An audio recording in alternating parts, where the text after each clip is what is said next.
fellows and regional coordinators to collaborate and partner on not just a project or doing outreach, but actually helping lots of projects happen, being a part of that larger team. And in other areas, Sacramento and other places, it could be that an effort gets started up in collaboration with other groups. So that's kind of the, just again, that overlay of the intent. And we recognize, and want to be able to answer your questions, provide clarification. There's a lot of opportunity to get a little confused about things, be it from a fellow perspective, from a coordinator perspective, and or from an agency perspective, depending on the agency you're working with and the supervisor. All these things may be new to them as well. One other piece I will just briefly mention up front, and then we could go into answering some of the questions, is that you all met myself and Carl on our team, and Erin Axelrod is a longtime daily actor who helped us launch the challenge originally 6 years ago. She's come back on the team to work with us, mainly in the Bay Area region. And so she'll be a third person going forward, between Carl, myself, and her, that would work with the Bay Area region and a little more regional coordinators and some fellows as we move along and there's questions about how projects fit or how to best strategize and things like that. We'll be able to provide a little more of that one-on-one support, hopefully in most cases. So I just want to let you know we added a third member to the team. So that, I think, mainly covers it now, intent. What I want to do is answer some of the questions that have come in, or Chris go back and forth on that, and then see if there's any other questions you have.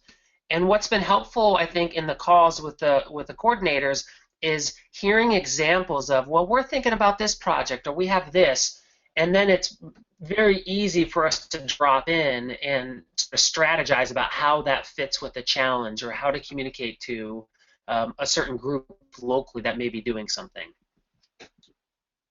So I'm going to open up. Kristen, did you have anything to add? Yeah, I just have a quick piece to add on this, which actually relates to some of the questions that we got through the portal or through our question form, is that when, some folks are thinking, I have a project that's already laid out through my project site. And I think in a lot of cases, folks are, I don't need to relate to the challenge. I've got it figured out. So even if you're not starting from scratch, I mean, in the simplest terms, being part of the Community Resilience Challenge is logging actions on this portal, which we're going to show you in a minute, and then using some co-branding. So it's any project that you're doing, whether or not you're starting from scratch or using something that your host site has already put together for you, it can be the challenge pretty simply. And the intent is when you're going through this, that unless there's some really strong reason that you can't use the challenge, that's what you're going to be doing. So I think just setting that kind of as the baseline, and we'll talk a little bit more during the call about what it means to be a part of the challenge and how you can incorporate in those other projects. So Trayson, do you want to start with the first question from that we received? Sure. Let me go to the top. It looks like, okay. So one question that I have is, the Civic Spark volunteer engagement component may include several volunteer projects and/or events. Could Civic Spark Fellows choose one of these events and register as their specific CRC action? I think you just sort of answered this, Kristen. You could register all of them as your actions. And even better to, again, engage those people and say, hey, you should also register individually. Another piece to be further explored, but as an example of, say you're doing a volunteer project, and in that process, you're getting some of those volunteers excited about, they could be going home and planting food or taking personal action. A lot of times personal actions, people will engage their friends and neighbors and things, so that could lead to further volunteer engagement outside of sort of maybe your bigger community project. Great. it looks like, and then you have a couple questions right here, Kristen. Did you want to take those? Yes. So the first question that I have is, does the Community Resilience Challenge require volunteers to register on the Daily Acts website for the event? So one clarification that I want to make is the difference between registering on the CRC portal. So if you want to be looking at that as we're going through this as well, it's communityresilienchallenge.org. Communityresilienchallenge.org, and that'll bring you to the home page, and you'll see the big Register Now button. So you can be looking at that as I'm talking through this. So through CivicSpark on Encore, you need to be registering and capturing your volunteer numbers. So that's one of our reporting requirements that we're required to do from CNCS and California Volunteers. So that is one of the special forms that you get on Encore. We've walked through that in a couple of the previous sessions, but that's one place where you'll actually record your volunteer numbers. The challenge portal, communityresilienchallenge.org, that's a place where you're going to go to get folks to, make pledges. And when you are looking through the portal and looking at some of the options on there, it's about collecting, these pledges from everyone and seeing the collective impact of what we're doing. So they're two different portals. One of them, the CivicSpark Encore portal, that's where you're going to be recording your numbers and the hours that folks serve to get our kind of, quantitative impact. And then on the portal, that's getting people to do pledges and really talk a little bit more about the actions that you're doing. So they're two different portals, and we do ask that you use both. They serve two different purposes. So the next question was, if there are volunteers under 18 years of age, does that volunteer process change on the CRC end or the CivicSpark end? So on the portal, the Community Resilience Challenge portal and on Encore, doesn't matter either way if a volunteer is under 18 years of age or not. The one thing that is a little bit different for CivicSpark and as AmeriCorps members, you just cannot work one-on-one with any volunteer under 18 years of age. So if it's a group of folks, if you get a Boy Scout troop out to the event, that's fine. But in terms of reporting, it doesn't matter if they're 18 years or age or older. But it's mostly that one-on-one working with them aspect is the only thing to keep in mind. So let's see, Tracy, would you like to? Sure. So one question is, excuse me, what are some examples of CRC volunteer projects? This could be really wide-ranging. Historically, there's been a lot of garden installations and lawn transformations. We have community garden installations as well. There's also a wide range of diversity here. Since you have those 5 categories for food, water, energy, waste, community, and if you'll notice on the portal, there's a category on the bottom that says other. And so there's a set number of actions you could choose, which is going to change. That's going to be updated. That will change in the next month or so. But you could choose almost any type of action or project you could imagine. There's wide flexibility. I could give an example. One time, a small group of kids, 8-year-olds, they registered with their parents. They did they did a wagon brigade in their neighborhood, and they went door to door, and they handed out compact fluorescent light bulbs and I think strawberry plants or something. That's not something we would have ever thought of, but so there's a lot of really creative projects like that as well. We've had churches that have planted rows for the hungry. Really almost anything you can imagine can be a volunteer project. And it's good to think kind of in terms of, you have maybe your bigger civic projects at a school, a church, a business, your agency, that kind of thing. And then you have smaller projects, which can be just a few neighbors getting together.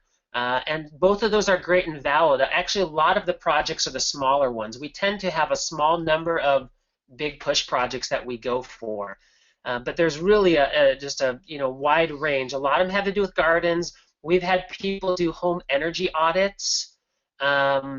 We've had businesses participate in a whole range of ways as well, encouraging their employees to participate in the challenge. I recognize not all agencies are amenable, but if your agency is, doing outreach in your agency and having them engage in the challenge as well is a great thing to do. But it's really for yourself and the people you're engaging is what are you inspired to take action on? What feels like an important but realistic goal? And when you have, food, water, energy, community, it's sort of like the sky's the limit. And I just got a question in, which is a practical example. So I'm planning on working with a biking group in my community on engaging volunteers through bike events, such as a Bike to Work Day. How does this relate to the challenge? So, Trayson, do you want to talk a little bit about what the tangible connection is there? Sure. I missed the first couple words of the sentence. I heard Bike to Work Day event. What was the very front of that? I'm planning on working with a biking group in my community on engaging volunteers through Bike Month events, such as a Bike to Work Day. How does this relate to the challenge? Sure. So bike transportation is something we've had a category on in the past, but we don't currently. And so that could be an other action on either energy or on community. And so as an example of registering it as a project, and because obviously if you're using biking, you're promoting health and reducing emissions, but also getting all of those people involved to say, great that we're doing this wonderful event. That's amazing inside of itself, but why not have an even bigger impact? Why not be a part of this community resilience challenge where there's thousands of peoples and groups and communities all across the US who are standing up and being counted. They're taking action to do X, X, and X. So you register the project itself, but whether it's 10, 20, 100, 500 people that are part of that Bike to Work Day, there's probably a pretty good chance that those people would also want to take action in their life or already are and know what's going on in the world and would want to be a part of a bigger thing. So that's where that opportunity of counting the events you're doing and then engaging those participants in the resilience challenge as well. Great. And just again, a small clarification. I'm sure this is a ton of information getting thrown at you, but just trying to clear up as many things as possible. Think about when you're thinking about who you're getting to register. There's a difference between who's registering on the portal and who's registering, who you're registering as volunteers on Encore. For example, if you have volunteers coming to your event, say you're doing a Bike to Work event, and you have people coming out and doing a bike valet or handing out water, whatever the case may be, those are folks that you can record on your volunteer portal with hours. Those are people who are really giving their time.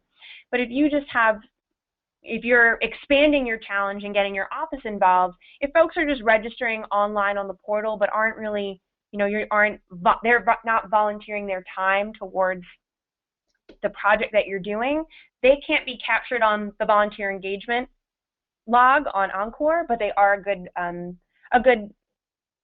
thing to add to the CRC portal online. So there's a slight distinction in the types of volunteers. Great point, Kristen. And to try not to make it too confusing, but to add a third example to that, of if you're connecting with some coworkers and you start talking to them about the challenge and they're excited and it sounds fun, and maybe over lunch or tea or something, you get together and you start brainstorming different ideas, and someone says, I've really been wanting to sheet mulch my lawn, and our city, but anyway, I've been wanting to sheet mulch my lawn. Let's get together and let's all go over this person's house and help them transform their lawn, or let's help clean up this portion of a park.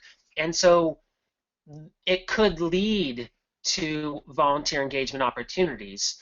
And it's often the case, definitely as you're out there looking around, or what are the possible volunteer engagement projects that we could be doing, as you start to have these conversations with people in the community and the organization, other projects and ideas will pop up that you could help further as well.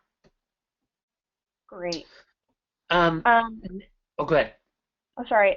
Just got one other question in relating to getting folks, or two questions came in. do individuals have to register actions on the website themselves, or can I do it for them? And is there an easier way for folks to register their action, a texting system, etc.? So I'll let Trayson answer that overall, but I know at orientation we talked a little bit about doing paper sign-ups or things like that, where it's all about creating pledges. So you're supposed to be, those folks are supposed to be committing to actions themselves, but there are easier ways where you're collecting their names and collecting their, their pledged actions, and then you can put it up onto the website for them. Is that correct, Trayson? Yes, and historically what we've done is we encourage people to go to the website. We've even brought computers to different events where they could register on the spot. And we also have forms that we've created for people to, like if you're tabling at an event, you could have a stack of paper forms and people could sign up and register right there. The East Bay in particular has been effective at getting thousands of people to take action. And like at schools, if you go to a school, we've done a lot with schools, often that is going to be paper-based forms. And so that's a resource we could provide. But yeah, so either register them online or you get a stack of the paper-based forms, have them fill it out, and then you enter it. Great. So going down the list of questions that we've received online, how much of the LGC budget is allocated to outreach expenses for reimbursement to Civic Spark Fellows for the challenge? So we talked a little bit about this at orientation. We don't have a dedicated budget for folks doing the challenge. The whole point of this is that you're going out, you're not allowed to do fundraising, but you're thinking of ways to resourcefully get the word out without, really needing additional funds. One of the things that's come up so far is if you need to print flyers out for something, is there ways that you could do this over email blast instead? Are there other, as you're creating ties with these projects or these community groups, things like that, how much of that outreach could they be doing for you? Is there a way that they could be printing out some of the flyers? So unfortunately, it's just the way of AmeriCorps. We don't have money set aside for this, and you can't fundraise for it. So it's about using the contacts that you're making in the community and finding resourceful ways to, creatively brainstorm and find the necessary materials. But unfortunately, there's no budget for that set aside. Can I add to that too, Kristen? Mm-hmm. So one thing that's possible, and this depends on the agency relationship, but as an example, the challenge promotes a lot of the environmental and community engagement activities that these different agencies are trying to move forward. And so our water agency pays for all of our materials in Sonoma County. And so it could be that, depending on your relationship with the agency, they may want to print those things for you. And we already have templates that you could use. So that's something to consider as well. As an example, if you're out there actively promoting to citizens water conservation practices or energy conservation practices, they may be happy, with all the benefit they're getting from that to contribute some print materials. So that's a potentiality as well. Great. And I got another question, even though there's not a dedicated budget amount for outreach expenses, if you are traveling for your volunteer engagement project, you can get travel reimbursed for that. So that's just one small clarification to make.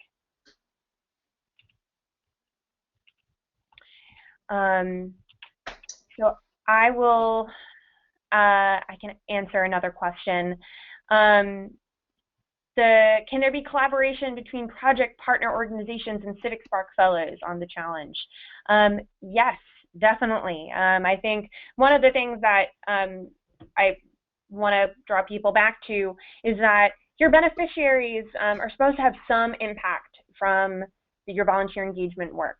There's no, defined metric for what that looks like, but as you were looking at the capacity assessments when you were doing your gap assessments, you see that one of the categories on there is volunteer engagement. So at the end of the service year, your beneficiaries are going to be going back and saying, did this fellow, improve volunteer services in my community? So there's no definitive way on how to, link to your beneficiaries, because every beneficiary is so different, and the way that you'll give them benefit through your volunteer work is so different. But I think that's a good way to talk a little bit with your project partner. I think a big distinction to make, this is your opportunity to project manage something, and you should not be dictated by your project partner. They're mostly there to give you support and to give you ideas, but this is really your project to run. So while there can be collaboration, and should be, and when you're thinking about, you know, how best to make this project a success in your community, that's all great, and they can really help you find ways to link it back to your beneficiary, but don't lose track of the idea that this is really your project to run and manage. And Trayson, would you like to, oh, and another quick question that we got that relates to that actually, how closely does the volunteer engagement project have to relate to our main project, and can it be about a different environmental issue? It can be about a different environmental issue. It can. It does need to be, you know, it does need to relate to the central, you know, driving forces of CivicSpark and daily acts, but really any environmental issue works.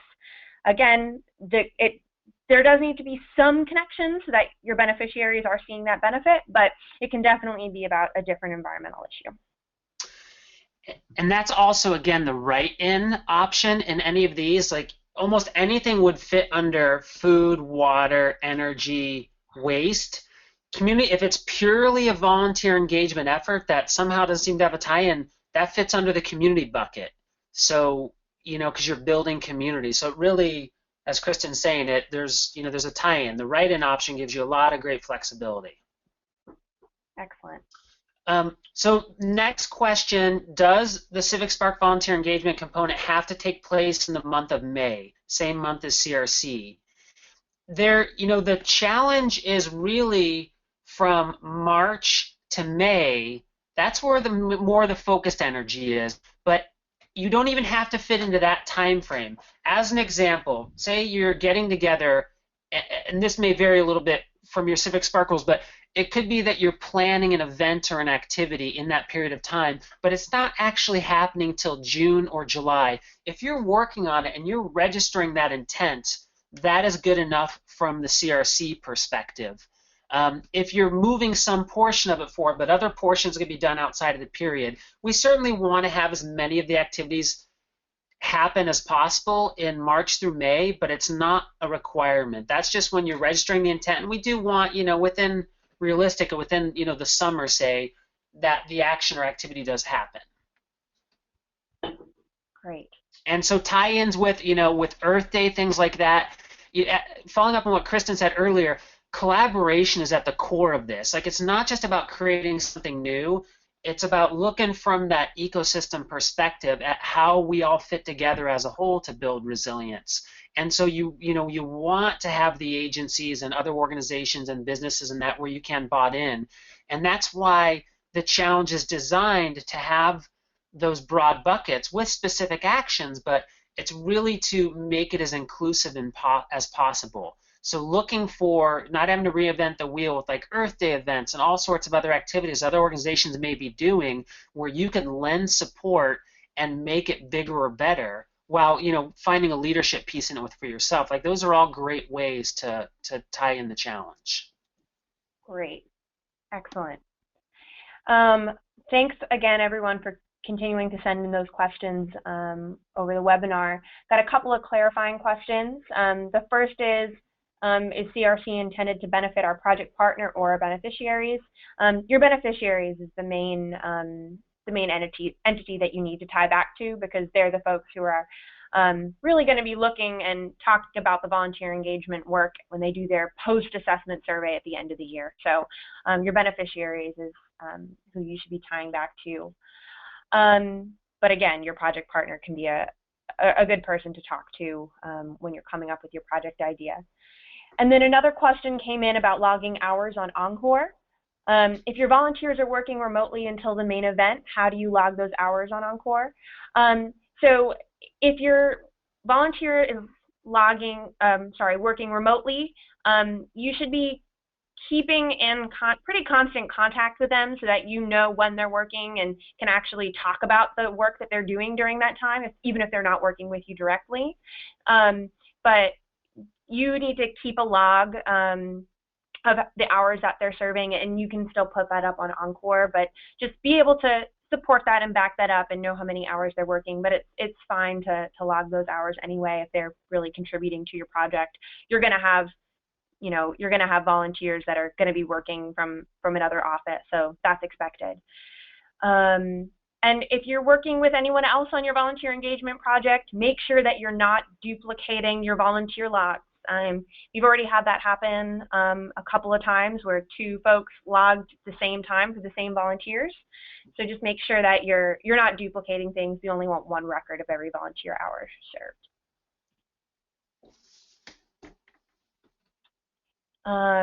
So another question that came in, and it says, can volunteer hours do volunteer hours need to be completed during the work week, or do they have to be outside of the standard 40-hour work time frame?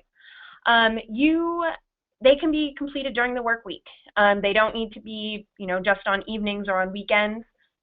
Obviously, if you're working somewhat with your volunteers, it's possible that it will be outside of work hours, but you have that 150 hours carved out of your service time. So that can be done while you're in the office during your standard 9 to 5. So that's completely fine. Your project partners have all been told that you have that time set aside. So just, talk with them about it, but you don't need to go beyond your 40-hour work week to get your volunteer hours. Trayson, would you like to answer the next question? Sure.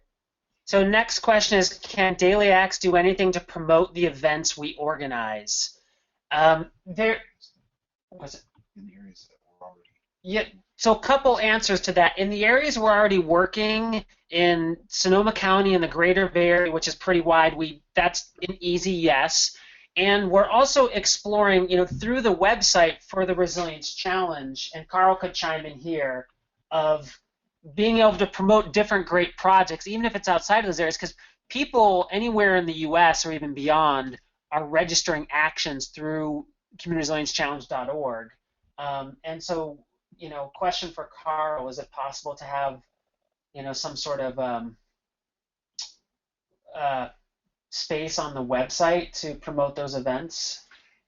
Yeah, but we can promote those through a variety of different, our Facebook page and the CRC portal, but people in your areas wouldn't know about those sites unless you told them about it. So it's going to be difficult for DailyX to promote events outside of really the Bay Area, with the exception of, we have partners in different regions, like tree people, or people in the South Bay that we can connect you with, and they can help promote the events.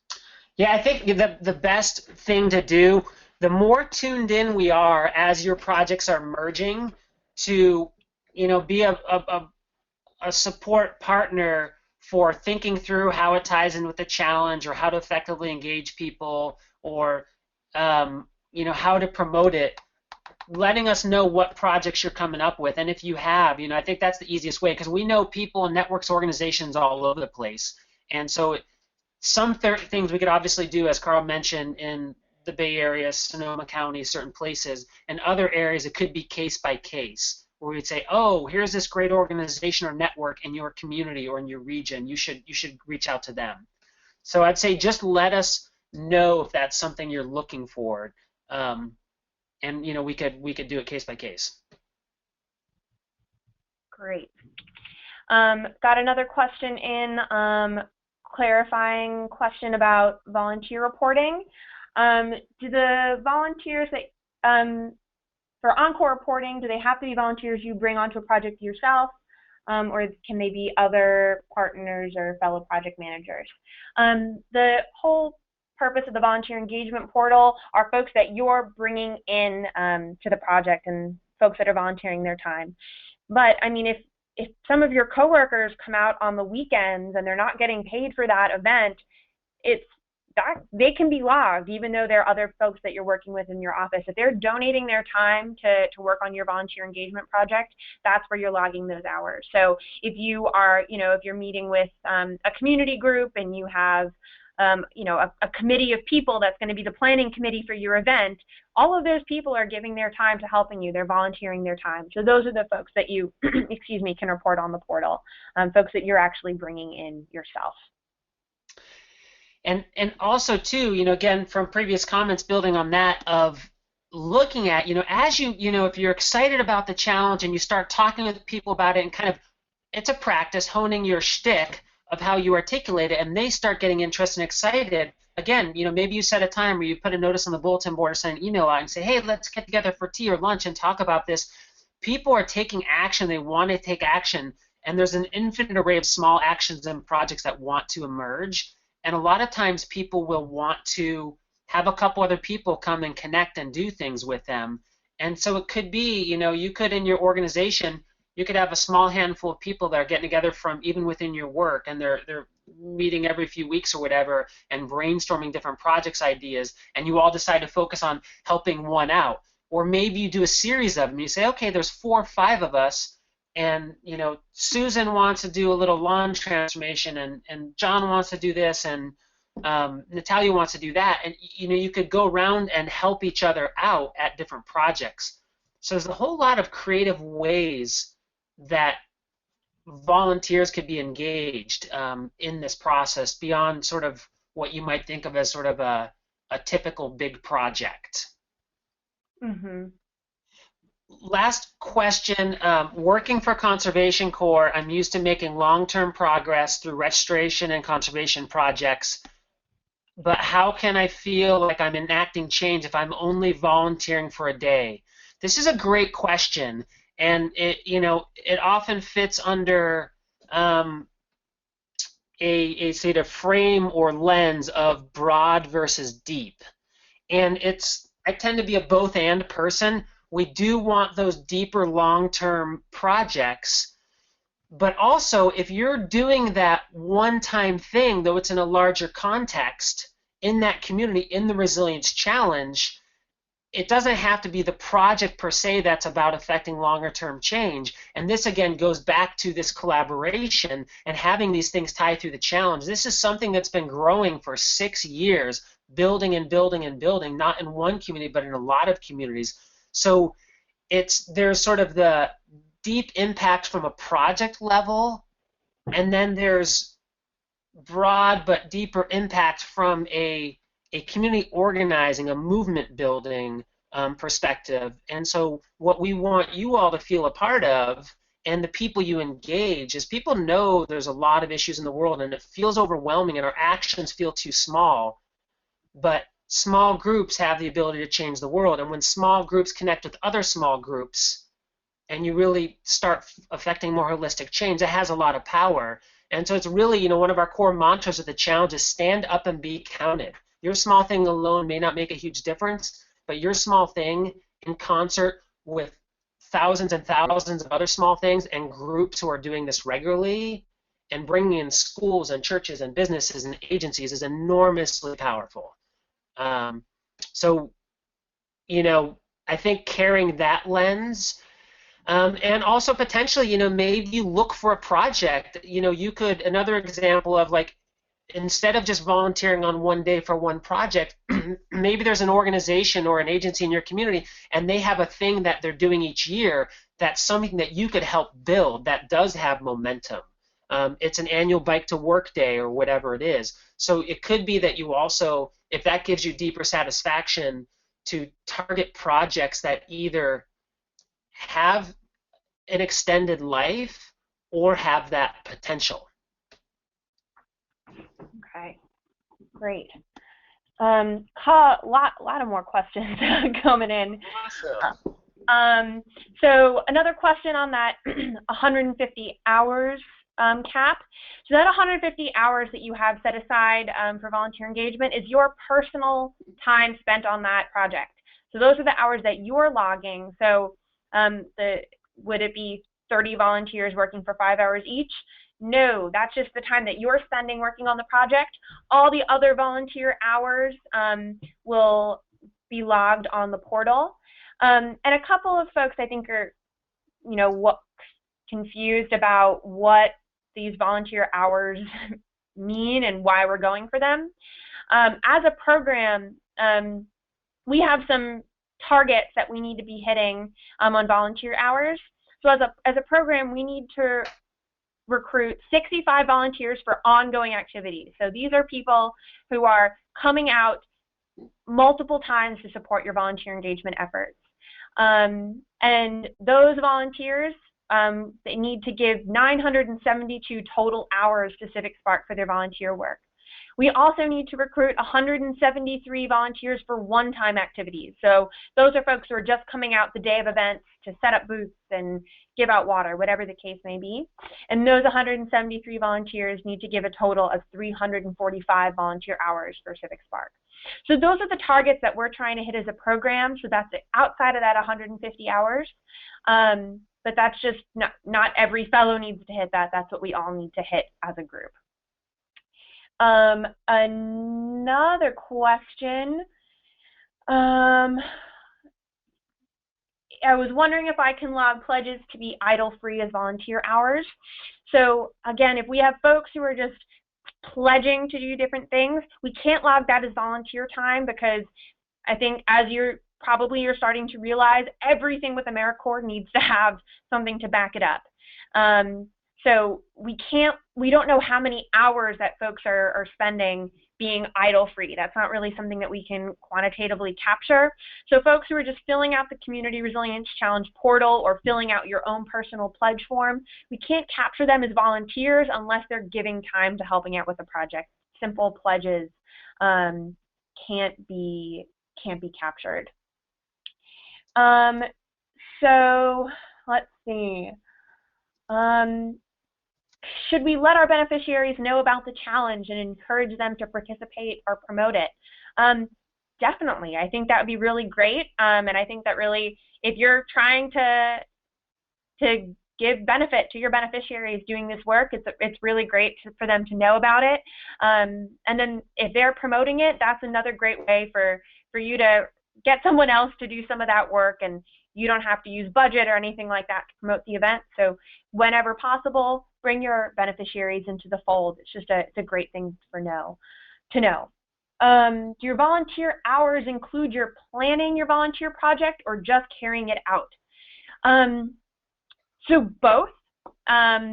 If you have the hours cheat sheet that I sent out a couple of months ago, you'll see that there are the two main categories. So there's volunteer service and volunteer training. This time right now, this is volunteer training time, kind of in the most simple way. You're training for your volunteer service project. But I think the line's a little bit blurred, but you can think of it as volunteer training as kind of the first stages when you're talking to project potential partners. You don't really know what you're doing. You're just gathering information. And then volunteer service is the time that you're actually spending implementing and working on the project. So once you've settled on a project and started moving on it, then you're logging your hours as volunteer service. Volunteer training is really just those first initial feelers and trying to figure things out. But it's volunteer service and volunteer training together equal 150 hours. So a lot of the other questions that have come up relate to using both of the portals. So I think now would be a great time for us to look at both of them. So both the Encore portal and the Community Resilience Challenge portal. So I'm going to turn on screen sharing.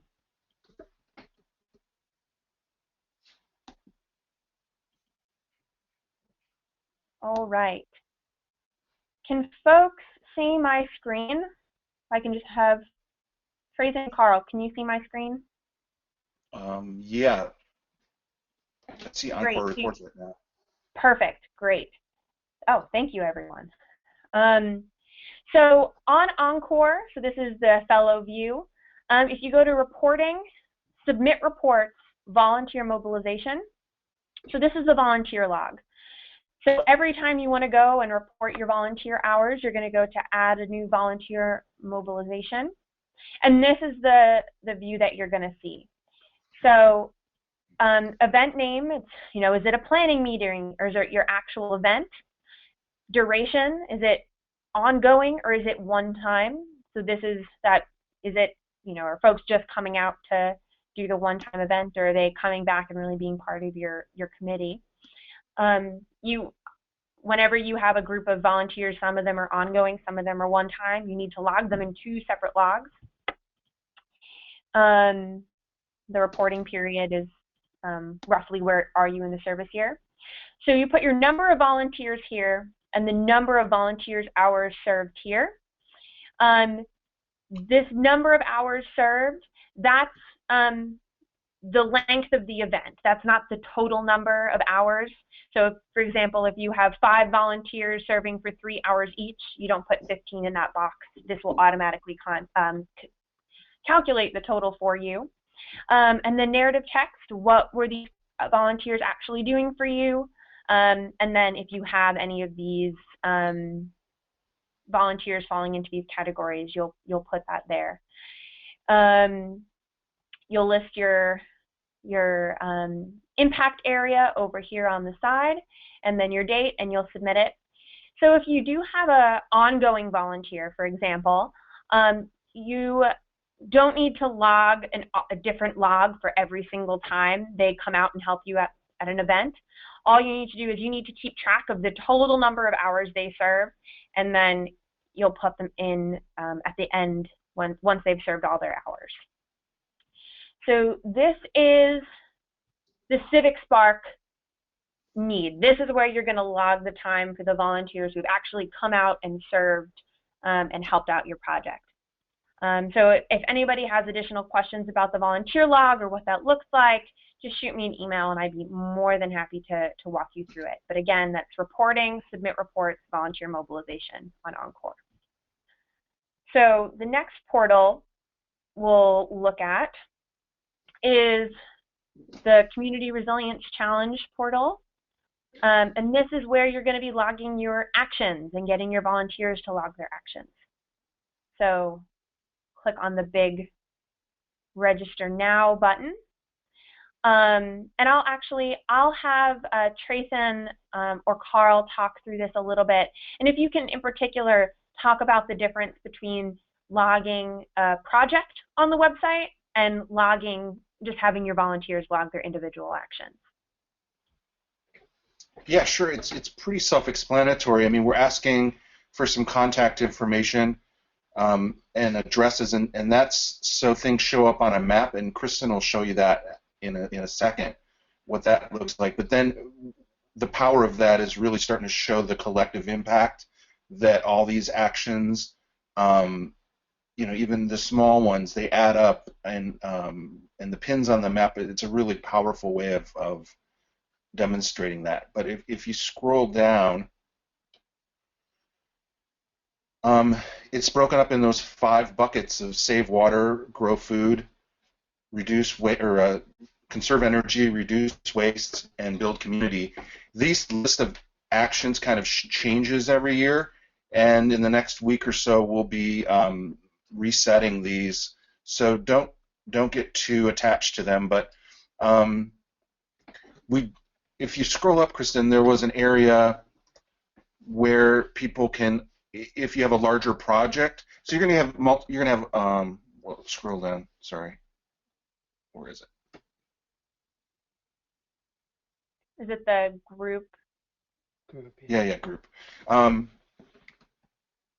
you click on group and see if it does something? There you go. So individuals, this is where you're out, tabling at an event or something, or talking to a group of people, and you're inspiring them to go to this portal and pledge to do any number of things. Last year, I think in Sonoma County, the average was about 10 actions per registration. So people are saying that they're going to do multiple things in one of those 5 buckets. So there's that individual action, and all the fellows are, certainly encouraged to register the actions and make pledges themselves.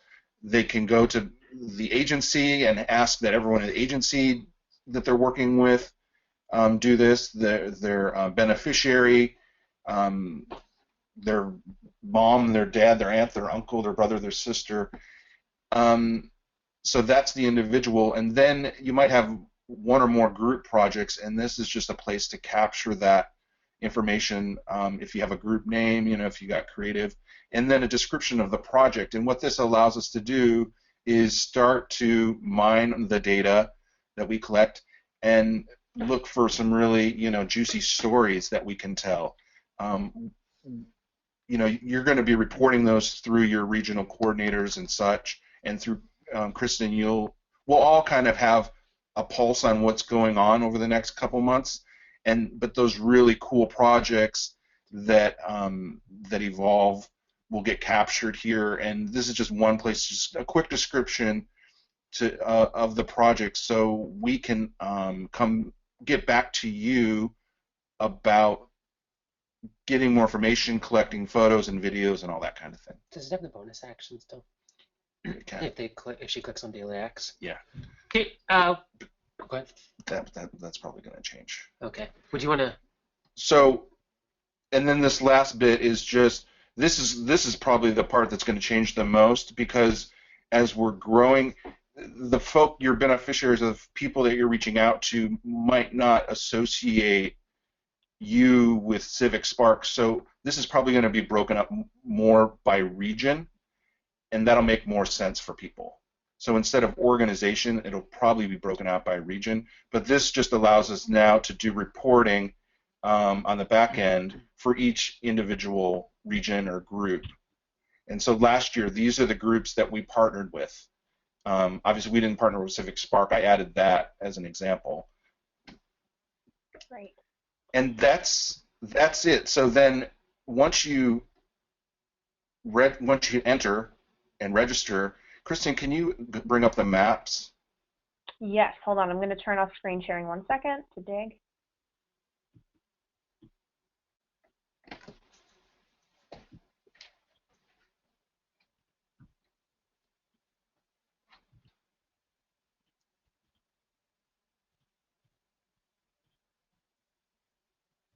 One second.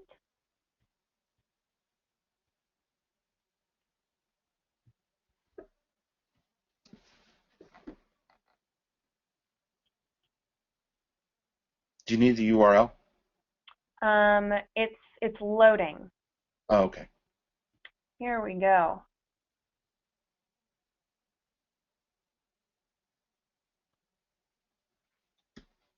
Here we go. So this is just an example of a subset of the actions that were taken last year, and the map zoomed into the East Bay, Oakland. Obviously a lot of these are around Walnut Creek and Concord, if you're familiar with the area, because our partner there is Sustainable Contra Costa, and they've been doing this challenge for Trethan, 3 or 4 years. Yeah. So you can see, like, wow, each one of those dots on the map represents multiple actions, on average about 10. So if you add that up, last year they had over 12,000 actions. Wow. Just in the East Bay. And this is a really, oh, sorry. Go ahead. And I think this is a really great visual representation. Why are we asking folks to fill out this portal in addition to doing your volunteer logs? It's a really great chance to have a visual of the impact that CivicSpark is having around the state. These are, we can get a breakdown from Carl and Trethan that looks at the actual impact of CivicSpark and the volunteers that we leverage to log action. So it's a really great opportunity for us to have a really good snapshot of what we did around the state. And yeah, we'll create maps for each area, for Sierra Nevada region, for the Sacramento region, the North Coast, Central Coast, etc., etc. So setting those up is fairly easy once we get them in the system. And I got a question from somebody about the map. First of all, I think it's a really great tool for seeing what projects have been done. And are there any plans to improve the maps that users can see specific project details and actually click on those, click on the projects nearby so that they can actually see who did the project and maybe find contacts? Or is this simply just a a map with pinpoints on it. Right now, it's just a map with pinpoints. We've had it in the past where you were able to click on it, but the data wasn't that meaningful, and there is some privacy issues because of people's addresses and stuff, and it just the cost benefit of putting people's private information up there wasn't worth it given the information that was there. Now, in the future, we can shift when we shift technologies. I think it's going to be really helpful to have group projects stand out. Maybe they'd be a different color, and you'd be able to click on those and sign up. Is this a private event or is it open for volunteers? I think that's the next generation of this. So that's a really good question. And one thing we want to do that we could do right now in that regard that I think is very tied to it is to do storytelling. All of us, everybody who's out there, of take pictures, write down quotes. There's so many. Every single one of these pins on the map is a story, and oftentimes we do presentations. We'll give a couple really poignant stories because sometimes people don't relate with 2,000 or 5,000 or 10,000. These big numbers of actions. It's hard to picture. But when you could share one story of transformation at a household, at a community project, at a low-income community garden, it feels so powerful for people. Then you say, that's one of 7,000 local actions. That's one of X, and then you show them the map with all the dots. It has a lot of power. And so a thing we're really wanting to do this year is have more storytelling. And so we could easily be through, on the website, emails, highlighting some of the stories of your projects from that lens. Great. So I got a couple. I know we're out of time, so we're going to really quickly run through these last few questions. Just one more clarification about the hours that you're reporting. Is it the total hours of the event or the total hours served? For logging on the CRC portal, the page that's up right now on the website, you don't log the hours there. Those are just pledges and getting people to take these actions. Where you're capturing the hours is on the volunteer portal here, and number of volunteers goes there. The number of hours the volunteers served, that's the length of the event, not the total. This automatically calculates the total, so the hours that you log is just the length of the event, the number, the number of hours that the volunteers served for, and it'll calculate the total for you. So there's no logging hours on the CRC portal. Just another question about that. You're not logging hours on the CRC portal, just on Encore. And then I got another question about co-branding our events. And this is a question for Trayson and Carl. Is there a way that the fellows can get access or rights to the logos? Is there anything that they need to do for that, or can they use the CRC logo? Yes, they absolutely can. Let us, we need to check in as a team to clarify if there's any, just to make sure if there's any, you can do all these things, but these things you can't do type of thing. And so we just wanted, with 48 people putting the logo out, so we just need to check in just to make sure. It could be that there's just take the logo, grab, run with it. Obviously, we wouldn't have you change the logo, but we'll talk about that from a branding perspective if there's any, any simple rules that go with that. But absolutely, we'll for sure work that out, and we want you to be able to co-brand things and promote the challenge. Yeah, so by mid-March, the goal would be to have an online toolkit of sorts where you'd be able to download PDFs or download Illustrator files or Photoshop files or JPEGs of the logo, flyer examples that you can modify yourself. And I know I've talked to a lot of you, and somebody on your team has the skills to do that, whether it's in whatever program it is. But we'll give you the access to the files that you need so you can customize flyers and postcards. So I hope that answers that question. Great. So whenever you guys get the clearance on your end and you have the most high quality versions, you can send them to me and I'll send them out to the whole group. That sounds great. Excellent. Another question, can people take the pledge multiple times each year? Meaning, can they repeat each year?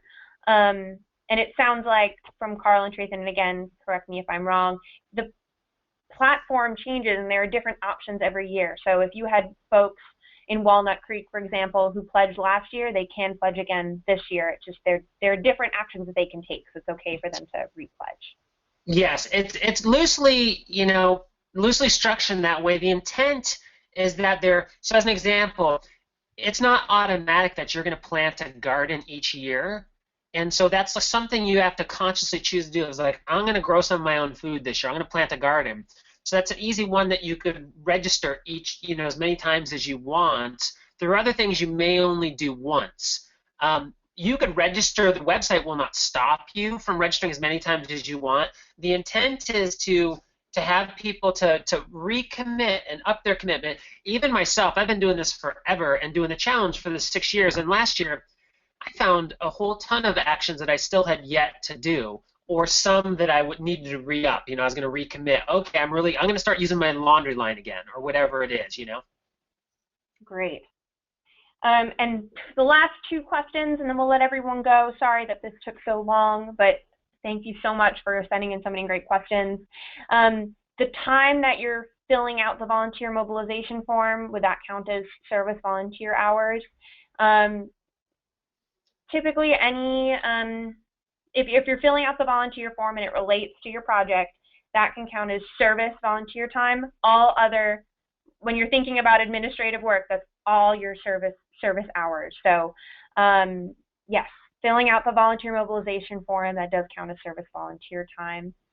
And then the last question that we got is there a way to link the registrations on the Community Resilience Challenge to the individual fellows project?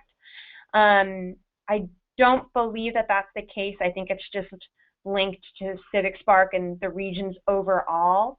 Is that correct, Trayson and Carl? Can you rephrase that question?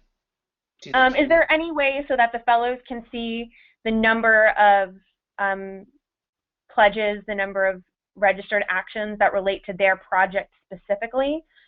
Or it just goes to, a larger regional. There's no way to break down the registrations to that small of the detail, is there? It depends.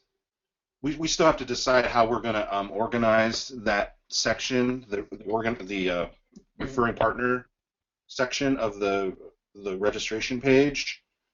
In areas where, the answer is yes, with the exception of the Bay Area, where a lot of other groups are implementing the challenge as well. But for example, in North Coast or San Joaquin Valley or in LA or Central Coast, in Sacramento or the Sierras, pretty much assume that the people that are working in those regions are responsible for those actions. So the answer is yes, and the Bay Areas would be a little tricky, but we might be able to figure out a way to do that. Okay. Yeah, so by zip code, it'd be easy to tell from one perspective. Okay. Well, we're quite over time now. But thank you again for tuning in. We have so many people on the line, and thank you for all the questions. If you have any more, just email me and I can loop back with Trayson and Carl as well to get more answers. But really, thank you all so much. And let us know if this was helpful, this format, because it felt great to be able to run through all these other questions. And I know we have another in-person training at some point, but if it's helpful to have these check-in calls with everyone. Great. Alrighty. Well, thank you all again. See you back on a webinar tomorrow for the environmental justice training. And we'll be in touch about all the volunteer stuff soon, probably. Thanks, everyone. Bye-bye. Thanks, everyone. Hey, Kristen? Kristen? Hold on one second. I'm just going to end the broadcast. Yeah, can you make sure to capture all those questions that came through the I think webinar? Just let her finish closing it. She's in the middle of... I just don't want her to close that. Oh, gotcha.